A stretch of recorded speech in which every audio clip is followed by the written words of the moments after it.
Welcome back. You're watching Daybreak on Citizen Television. Thank you for staying with us. The hashtag on Twitter is Daybreak. The SMS code is 22422 at Citizen TV Kenya and at Ayub Abdikadir. We'll be sampling your feedback towards the tail end of this broadcast as we focus on funding for higher learning institutions in the country and seeking answers as to how public universities sank into the current financial mess. Partly government's blame, partly also the blame for universities' inability to better up their financial coffers. Wakili Echesa, then how do we focus on the improvement of the financial kitty of public universities in the country? What needs to be done for a paradigm shift? What needs to be done, first and foremost, is to improve on management. Let us manage prudently the little that we get from both parents, government, and other stakeholders or financiers within the higher education institutions. Once we have improved on management, little that we have, we even attract more management. Secondly, the government must fund research in public universities. It must take funding seriously. Like my brother has said, we must increase our research fund. And after government funding research, the professors at the university teachers must also take it upon themselves to involve in research. This is one area that can generate lots of funds for universities. But professors have developed some disinterest in research for various reasons, some that are justified. If they are not well remunerated, if they are not well paid, why then should they go to research and go hungry? They look for other hustles to keep life going if they're not well remunerated. But you pay them well, pay them timely, fund the research, these professors are going to generate more funds for the university. And then the stakeholders, the partners who have volunteered to help in the funding of university education must do so timely. You've seen how HELB has not released funds in good time. You've seen students demonstrating along University Way so that funds can be released. So if HELB has not been releasing funds, what guarantee do we have that will release funds even under the new model? But then when is it going to be appropriate to have, in addressing the severe spiral effect of the financial instability of public universities in the country, to focus on databases, human capital, marketing and communication, and mobilizing and managing donors and the ability to run different types of activities? You mentioned research. Yes, underfunding is a problem. You have mentioned that. But how can these four areas be actualized in terms of focusing the attention on databases, human capital, marketing and communications, mobilizing and managing donors, and ability to run different types of activities? Ayub, I'll go back to what I said. The issue of management. Can we better the management of universities? Number two, management in terms of managing the already funding that comes governance, okay. The internal governance of public universities. You know, governance will assure you financial prudent financial management. Governance will ensure good marketing. Governance will attract donors. Who are the partners that will partner with universities that are perpetually under investigations? Universities that have mismanaged funds, universities that have tribalized their management. So once we get government commitment, we improve our university management, we involve partners in the running of and management of universities. The role of the alumni, for example, is to fundraise for universities. How many universities have put in place and rebranded their alumni to help in fundraising? There are very few universities.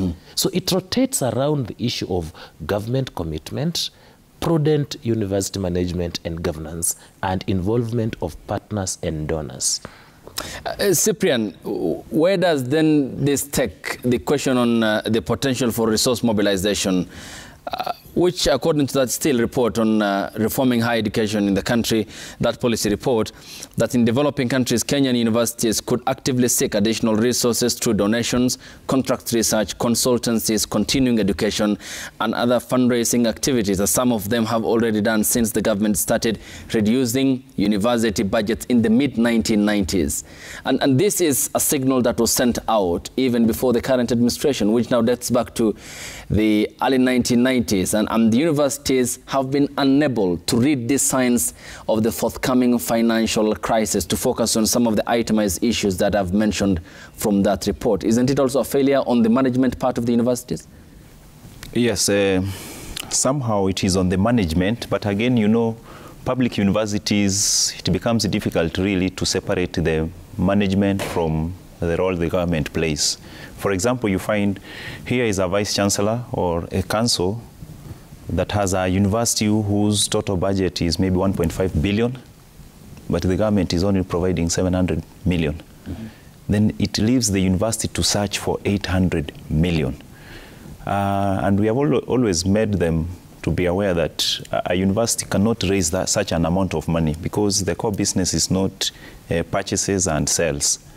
And just because of that, you find that universities are put in a position, or even management, in a position that they cannot be able to manage the university because lack of funds. So what do? They result into paying you salaries, less pay. They pay you salaries, they don't take your loans to the bank because that's what they can do to manage the gap that the government has left. Otherwise, if the government takes up their responsibility, I want to say that most of these things will just come automatically from the university. They say that in the 60s, Kenya was at par with South Korea. Mm-hmm. Today, you cannot compare the two because their GDP is more than 30 times what we have in Kenya. But in the 60s, we were at the same place. Why? What did they do that we are not doing? The lack of seriousness on higher education. If the government focuses on higher education, they provide them with the requirements so that they can be able now to self-run on their own. We will be able to be out of this box. So what we require from the government is serious commitments so that now we who are staffs or dons at the universities, I can engage in my research to bring more funds to the university when I know first I'm comfortable. I can for sure tell you, because I come from universities, most lecturers, including professors, my friend has said here, yeah, their focus is now not on really what is happening in the university. Because, you know, we are living with others. We have other civil servants, we have other workers of the government of Kenya, whom I can tell you are doing much, much more better than what lecturers are at the university. Yet, when it comes to how far we have gone to school and all that, you find, yes, people respect you a lot. But in terms of how much our pays are, you find that they are too low. So what happens is, as a lecturer, I'm tempted, yes, I'm at the university, but my mind is, I want to think how to run a business so that I can generate more funds. So will I have time to go to do research? Definitely not. But if the government pays us adequately the way we ought to be, then I'll have all my focus on the university. I remain at the university. I'll carry out my research at the university most of my time. But right now, we go out here. One CS said the other day that Kenyans, is a high time you people, you engage in business to generate more funds. You know now what they are telling us is, you are a lecturer and you want to remain at the university to do research, which, as I said, will bring funds after 3, 4, 5 years, and the funds which may not be enough to run yourself. So what we are saying is, let first things be done. Look at the remuneration of academic staff, for example. Let them be paid. I can tell you, a professor can do any job in this country. A professor can become a chief justice. A professor can become a central bank governor. A professor can become a CS, just based on qualification. But now let us look how much they are paid.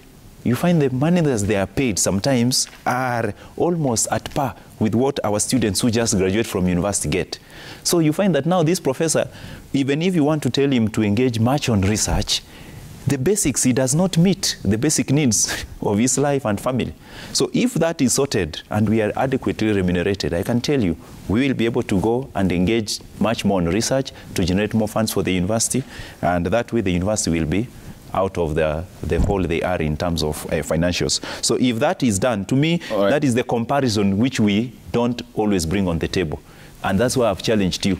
Go and check how much salaries are professors paid in those institutions that World Bank is talking about. Even if you convert them to Kenya shillings, you'll find that it's about 2 million shillings. And in Kenya, we are and how much are you paid here? Here, people are paid around 100,000. So how can you... No categorization in terms of the different courses that they teach or lecture? No, there's no categorization. So that's uniform, it's consistent? Yeah, it is uniform. It's a common denominator? Yes, it's a common denominator. 100,000 It only changes on the ranks. So when you look at such fund, I can tell you, and these are facts we are saying here, we have students who graduate from university, and they are employed by the same government, and their starting salary is the same as that of a lecturer who just taught him in class. We have even students who say that I don't want even to be a lecturer at the university if this is what they are paid. We have students who drive good cars than lecturers at the university, and they are graduated the other day. And they're not working in private sector, they are working in the government sector. For example, a student graduates and is employed in KenGen. He will get a salary more than a lecturer who is teaching electronics in Jomo Kenyatta University. Well, then driving... So if we don't look at those things, how do you tell this lecturer that now we want you to conduct research at JKUAT, whereas he's seeing the students are doing much fine than him, and yet they are employed by the same government? Okay, it generally is points to the issue of welfare, not the cars that are driven around. That is not as important as the welfare of the lecturer, which ought to be a focus on where he lives, how he lives, his medical cover, insurance, and other etc. stuff. Yes, Wakili, the point here is again on how to better the welfare and schemes that point to better welfare for these lecturers, as pointed out by one of the union representatives here, of the lacking commitment on the part of the government to better the welfare of the lecturers in the universities. We'll be coming to the HELB issue because it needs better targeting. There's a problem with it, as acknowledged by the government. But then to the welfare question, how can that be best addressed? Because this again is a shift from teachers at the primary and secondary level. Now lecturers at the university still experiencing a similar problem when it comes to housing, when it comes to medical schemes, when it comes to even their pay at the end of the month, and still that seems to be unaddressed. Why then focus on research and better universities and institutions when the drivers and the people who ought to be driving that are not well paid and they have no good schemes? The issue of welfare has been actually a problem in public universities over time, and WASU has always raised this matter. The only way to improve the welfare of lecturers and professors in the universities is for universities to get adequate funding, is for government to release pay in good time, and is for the University Council to improve the terms of service for the lecturers. As it is now, the university councils and the government have no commitment whatsoever in improving the terms of professors. The terms of a professor 5-10 years ago are the same terms of a professor today. Even when the cost of living is going up, the professorial terms remain constant.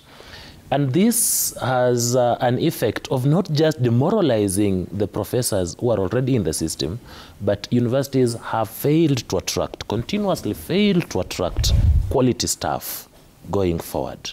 Because a professor will compare what is more profitable, being an MCA or being a professor at the university.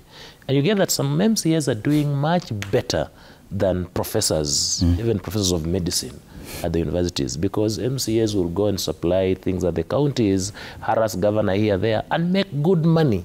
So that then professors have become consultants of people who did not get very good schooling at the secondary and primary and the university level. So improving the welfare of professors and lecturers is fundamental to bettering the quality of education in this country.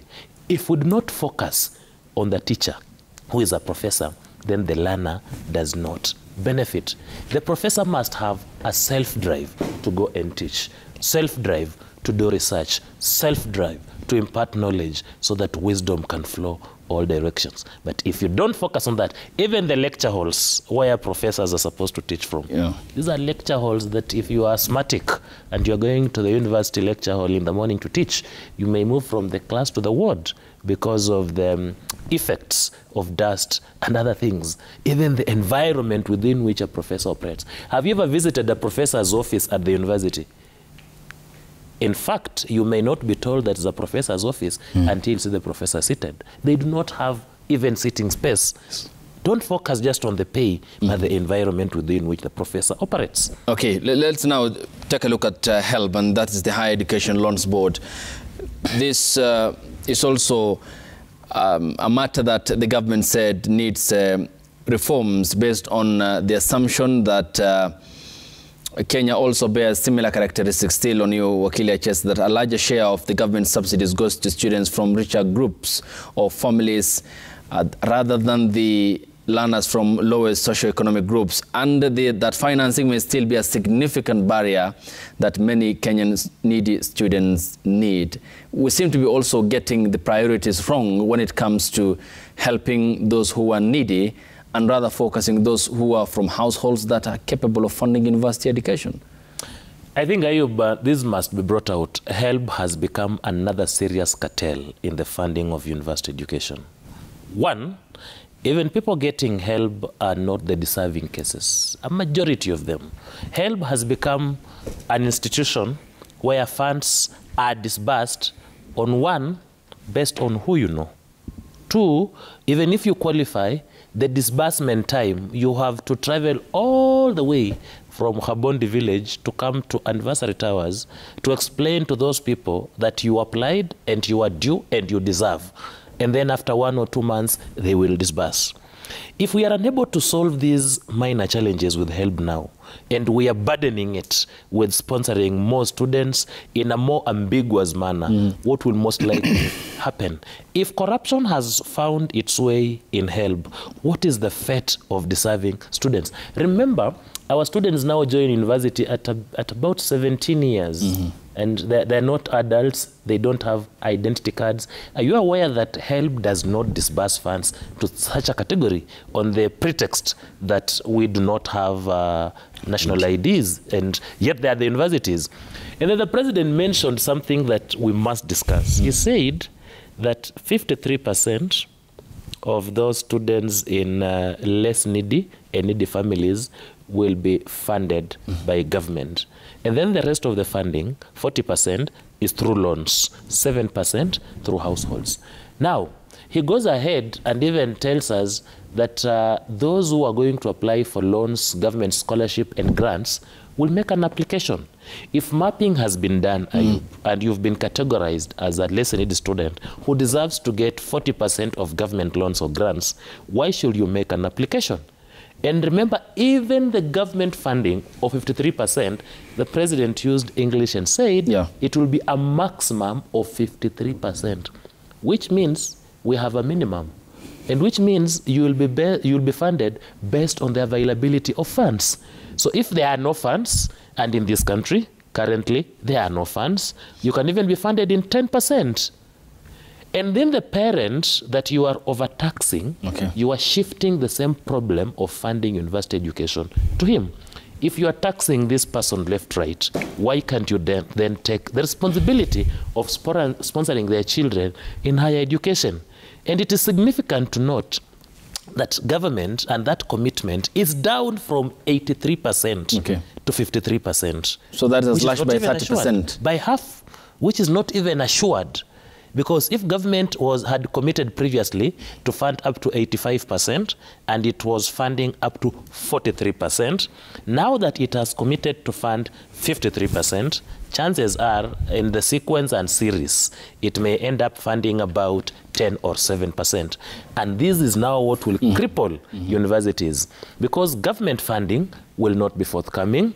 And then parents will be unable to meet the high cost of education. Professors will not be paid. Infrastructure will not be put in place. And university education is going to collapse. Is it then, Wakili, I'll come to you, Cyprian. Is it then, because you have said all depends on what's available in the purse of the government? Yes. The availability of funding? Yes. I mean, I'm looking at the estimates in the Kenya Kwanza administration's pledge that it made, that was on the 30th of June 2022, on its model for education, which the president, then deputy president, now president, said that this is a period that we must fund for socio-economic development, his wordings at the Kasarani Gymnasium when he made his pledge to the Kenyan people. And now the Parliamentary Budget Office says you will need more than what's contained in the pledge, and to a tune of 635 billion Kenya shillings up to 2027 to actualize just part of what it's contained in the manifesto. So, number one, question one, is it the availability of funding? And why does the government underfund education? That's by the assessment that you made. And three, hypothetically, in the event we have enough funding and our economy is doing well, because at the moment there is a turmoil economically, is it lacking goodwill generally towards the education sector? So where do we draw the line here of these very three issues that are inconsistent with each other? One is the problem of funding.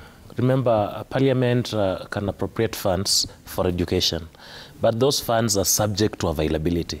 It does not mean that what appears in the budget is necessarily what will end up in the sector and end up in the universities for funding of university education. And the issue of goodwill is very key and fundamental. President Ruto, I think, means well, because his model is alongside the better bottom-up economic transformation agenda.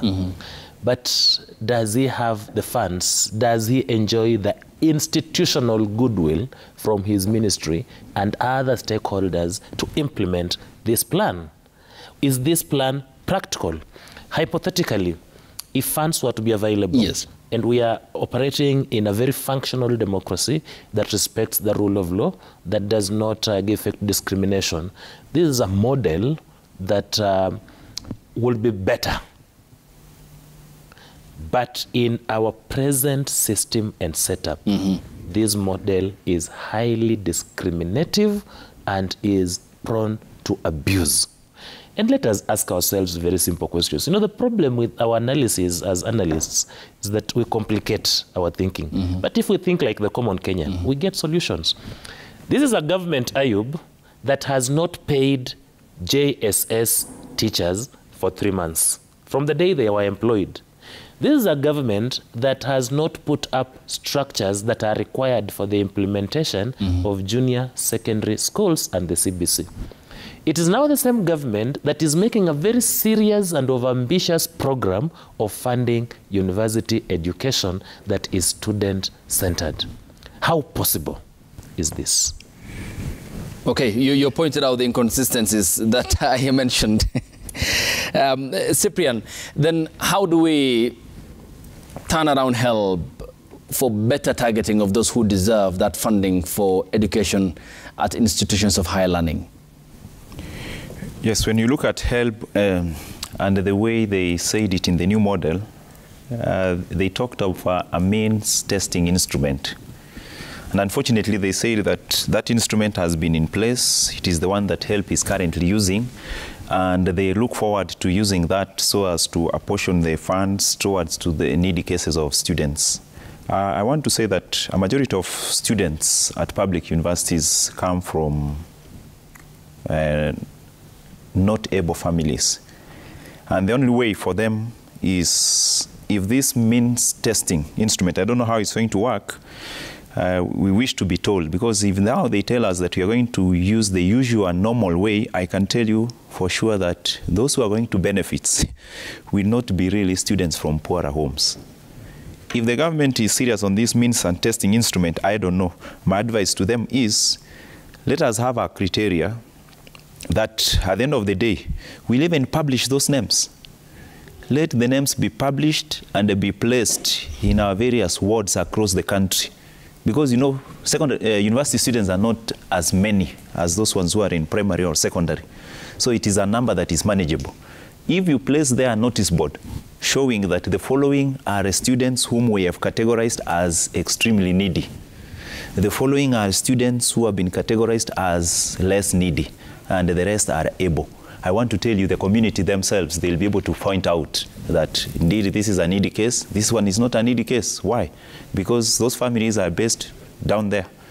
But as long as everything is done at HELB loan office here in Nairobi, I want to tell you that those who will be deserving are students who come from even able families. You know, this is Kenya. So I want to urge the government that as they are going to sort this, let them not use the normal means testing that has been in place. Otherwise, those who are going to benefit will be those who do not deserve. Let us have a criterion, because me, what I say is, I don't have a problem if my name is published in my ward level or in the village level, that, or the chief's office, that Cyprian Ombati is a needy case, he's extremely needy. So that now the community can be able to say themselves, yes, indeed, this is true. This is a needy case, he deserves to be. You know, they will be able to tell. But if you do it here in office, I want to tell you that those who will benefit are the ones who don't deserve it. Okay, so bureaucracy is a problem. Yes. And Ayub, another danger is that this model of funding, if not properly checked, will create what we call a class system. That education is going to be for those who can afford it. The children of the poor are not going to access university education because it will be who can fund which program. The School of Medicine, for example, what is the cost of training a doctor at the University of Nairobi? If you're paying, and a privately sponsored program is about 600,000 a semester, which is 1.2 million a year, which is 7.2 million in 6 years. Now, we have a parent who is, say, less needy. And why is he categorized as less needy? Is because he's a primary school teacher in the village, a lady, and the husband is also a primary school teacher. Their income a month combined is about 50,000. They have 6 other children. But then you are asking this couple to sponsor privately their child who had an A at Alliance at the University of Nairobi and pay 50% of 7.2 million is about 3.6 million. Where do you want these so-called able or less needy primary school teachers to get 3.6 million to fund their children through the School of Medicine at the University of Nairobi? Then how can then, because this is a general conversation on how we can better the education system in the country, and to be specific, higher learning education, because I'm thinking about the fee system and instead move to targeted free tuition, and this generally for those who qualify for higher education who would not pay any fee, because at the moment we are talking about fee exemptions that benefit the most qualified students from academic viewpoint, to a system where the neediest students who qualify, as you have mentioned, for higher education studies who wouldn't pay tuition fees, so that parent doesn't feel the pain and the pinch and carry the burden of funding more than 50% of 7.2 million, which is about 3.6 million Kenya shillings. Ayub, what is the motivation of parents taking their children through secondary education? The primary motivation of any Kenyan parent is to have this child transit to university. And why do they want the children to transit to university? Is because once a student qualifies under government sponsorship, in the present model, the parent has no burden of funding the fees. But now you are telling parents that you can still suffer at Alliance and Kenya High, pay the fees the way it is, but when the student goes to university, you will still bear the burden. What will stop this parent from taking their children to the nearby secondary school, get a C+, and still save some money to pay now at the university? For universities. The problem is that this model will not actually be useful to 70% of the Kenyan households. The president, if he has any goodwill to the hustler nation, any goodwill to the people of Kenya, one, he should maintain the model that is there and better it, so that we are sponsoring children based on their abilities and qualifications, so that a student coming from Marakwet has the equal chance as a student coming from Shakahola to attend to university education without this categorization, and then have a special affirmative action for children in vulnerable homes and families. The government can still fund up to 100% of 20% of the population joining the university through affirmative action. Otherwise, without this motivation, we are going even to see the morale of the students drop. Why will they be working very hard when they know that their parents are categorized as being able, yet the same parents cannot pay for a desired degree at a university? And we're going to see people shifting. What happens at the University of Nairobi, for example, is a wrong student gets to the School of Medicine because parents are able. Within 2 weeks of attending anatomy lab sessions, he comes to the School of Law to try law, because now medicine has become very difficult. After 1 week, 1 month of going through statutes, the fellow runs to Kikuyu campus to try his luck in the teaching of religion and geography. Teaching is not a walk in the park. The fella gets home after 6 months and drops out of the university. And this is where we're going to. Okay, and that which then means it effectively elbows out those who are competent and qualified, yes. Therefore throwing another bus, meritocracy and qualification. Cyprian, yes. How then can it be turned around for better resource mobilization and loan recovery for help to operate financially very well and target students who are needy, because the finances seem to be a problem in terms of its loan recovery? Is it also partly due to failure of lack of payment by those who have been beneficiaries, or inability of its capacity to ensure that the resources are properly managed on the part of HELB? Yes, when you look at loan recovery, one major problem we are having, of course, as a country is unemployment, whereby students who have graduated 5-10 years ago are still walking around the streets searching for a job. Because, you know, unless they have now a formal job is when the employer is put to task to remit whatever was their loan recovery for HELB, so that now others can also benefit. So it is also something that as a country we need to sit down and also have a serious chat and talk, like, why are students going to university? Which programs are we offering at the university?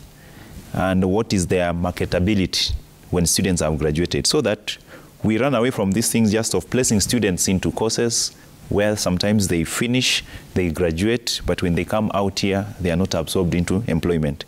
So that is another thing that the government has not done very good, which if we have a national conversation on that line, I want to say that you will find that now we'll be producing students into areas which we are very sure that these students, upon graduation, within a year or so, they'll be in employment, and therefore they'll be loan recovery. But as of now, we'll be churning out graduates out to the streets whom you will never recover their amounts because they are unemployed. So that is on loan recovery. We may need to have a national a task force to look into which courses are we offering vis-a-vis the market choices that we have. If that one is there then, in your view, enough awareness on the part of HELB to create that awareness amongst loan beneficiaries and their families, that this is a rotating fund, it helps you today, it helps others tomorrow?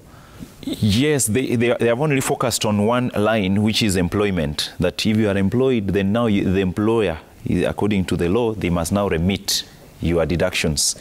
But now talk of cases where we have people who are on self-employment, others who do not have any job. You see, then it becomes difficult. Even if you talk to them up to morning, how will they remit, yet they have not enjoyed, as my friend said, upon graduation from university?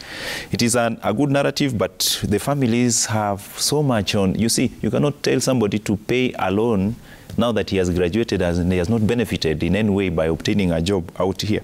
So it calls us back to a national conversation. We go back and look at our courses that we are offering at the, so that we don't offer courses for the sake of offering. We don't call university students to university to do a program which we for sure know that they'll take 10 years to be employed. If that is the case, then it means even the amounts that we are putting into the HELB will not be of any benefit, because it will come back to the HELB kitty after 10 or so years. Therefore, it is a narrative that we also need as a country to look at and see what programs are we offering, which ones are not important, so that now we do away with them. We focus on new technological courses that have come on board, so that once students graduate, employment is found somewhere else. The other one is the world is now becoming a global village. I've seen the government is trying their level best to see that if students are of Kenya, even the president said this, that Kenya's one of its resource is the human resource. Can we tap other countries outside here, where now students can even be, after upon graduation, you go to work somewhere else. Okay. Informal structures with well negotiated salaries, so that people don't go there again to suffer in foreign countries where they are paid peanuts in the name of unemployment. If we do that, I think then the recovery from HELB will be of importance. Otherwise, the key major thing that can make people to give back money is, have they benefited by a way of a job or employment? Okay, appreciating that Kenya is an exporter of human resource, because the beneficiaries normally traced by HELB through the Kenya Revenue Authority, the National Hospital Insurance Fund, the National Social Security Fund, NSSF, in terms of boosting its loan recovery mechanisms. Then what will be the instrument with which they also remit on the part of the graduates who will work in other countries to remit that money back home? Are there mechanisms in place? Because they will not fall within the agencies that I've mentioned, which are based here in Kenya. Otherwise, if someone is working in, let's say, in South Africa or in Canada, what will be the recovery mechanisms in place for HELB? Yeah, that one is possible. You know, government is everything. Since they are the ones who have gone to New Zealand, for example, and negotiated that we want to bring teachers of maybe 50,000 to work here, part of their MOU with that country will be that these students will be remitting their funds directly to the Kenya government coffers of what they got as Higher Education Loans Board. And it will work. Because remember, you have not just found yourself there, you have only gone to that country through a negotiation of government to government. So part of the deal will be, upon payment, there will be something like a check-off system from that country where they deduct your funds and then they are remitted to the national kitty or the HELB kitty back here in home. Wakili, I'm looking at the dithering on the part of universities and the reforms amid the concerns also expressed by other institutional agencies, including the World Bank, through IMF, which is the private investment arm of the World Bank, identified Kenyatta University, Nairobi and Moi as among the other top state-owned agencies in Kenya carrying the biggest financial risks. We seem to be not out of the woods yet, and out of the 102 public universities and campuses, they all posted a deficit of 6.2 billion in June 2022. Egerton, for example, has closed its main campus in Njoro amid financial crisis. Kisii, Laikipia, and Jomo Kenyatta University of Agriculture and Technology have also shut some of their campuses in the wake of the cash crisis. And the government seems to be acknowledging the responsibility of keeping these universities afloat, but the danger still lies underneath us. What's the general way out of this? We have talked about mismanagement, but still there needs to be concrete solutions that must address all these problems and overhaul institutions in Kenya, the public institutions. Is that goodwill there? Is that commitment there? Is it going to be a perpetual continuity of these very same problems, or once and for all fix this problem? Ayub, I think other than what we have said, we also need to depoliticize management and governance of public universities. I know of a university in this country where a vice-chancellor brought it back to profitability, where a vice-chancellor streamlined it. And for the first time, the vice-chancellor ensured that the university was not in debt. To do this, he had to overcome very many challenges. In fact, he had to pay this with the price of his own life. He is deceased, and may his soul rest in peace. Is that the vice-chancellors who choose to be firm, forthright, and focused meet the political pressure, the internal fights, and are elbowed out. If Professor Otieno Frederick had lived for another day at Masinde Muliro University of Science and Technology, for example, and this is for the record, you can check in your records, Masinde Muliro will be among the few public universities that will be making profits as others are making loss. Because he had been used to a South African system where systems appear to be working. He came with a South African model of managing universities and brought it to a Kenyan university. What did he have to do? He had to pay for it with his own life. Let us depoliticize. You know, we have reached a level where even MCAs call vice-chancellors to give them directions. That, you know, this university is in my ward. I'm told you are doing this at the university. You've not consulted me. For heaven's sake, why should a vice-chancellor consult a local chief over the management of a university. And some of these MCAs are very powerful. They speak to who is who in this government.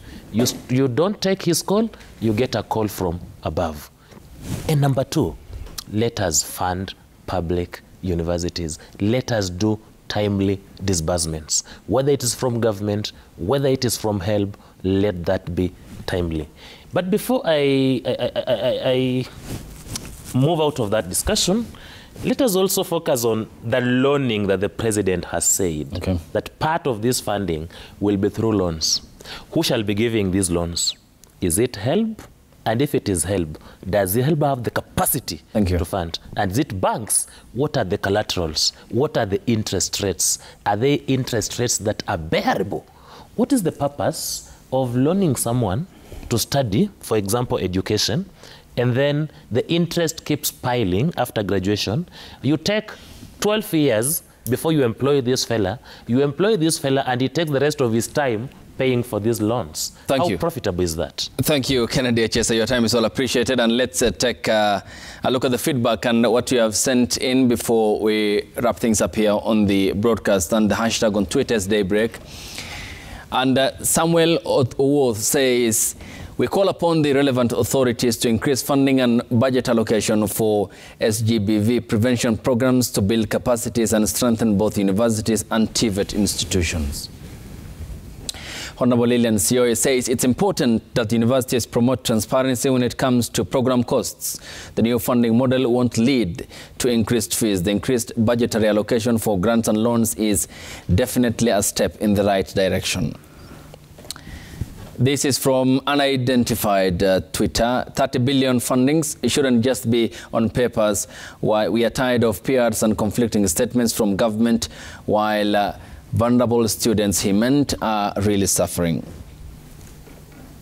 Magwaz 3 says the Kenya Kwanza government choosing to defund private universities is an ill-advised move because many students don't choose private institutions by choice because of placement done by KUCCPS. And Sir_Nixon says, I hope the issue of corruption will be addressed to prevent cases of rich families becoming, quote, suddenly poor in order to receive university education funds from the government. It's been the case with the CDF bursary. Esawe says the student categorization model is flawed as financially able students will simply buy their way to funding while deserving ones will be left to fend for themselves. This could lead to the creation of a social divide between the rich and the poor. It is the stratification that Wakili Ken Echesa had talked about. Your time is all appreciated. Ken Echesa is education law expert, a lecturer, and also an advocate of the High Court. Thank you for your time. And Cyprian Ombati is the National Vice Chairperson of the University's Academic Staff Union, OASU. Your time is all appreciated. When we get back from the break, we talk to the General Manager of Youth Travel on the budget and the travel, what lies in between, what you need to do and know. That short discussion will be coming up after the break here on the broadcast. Stay tuned.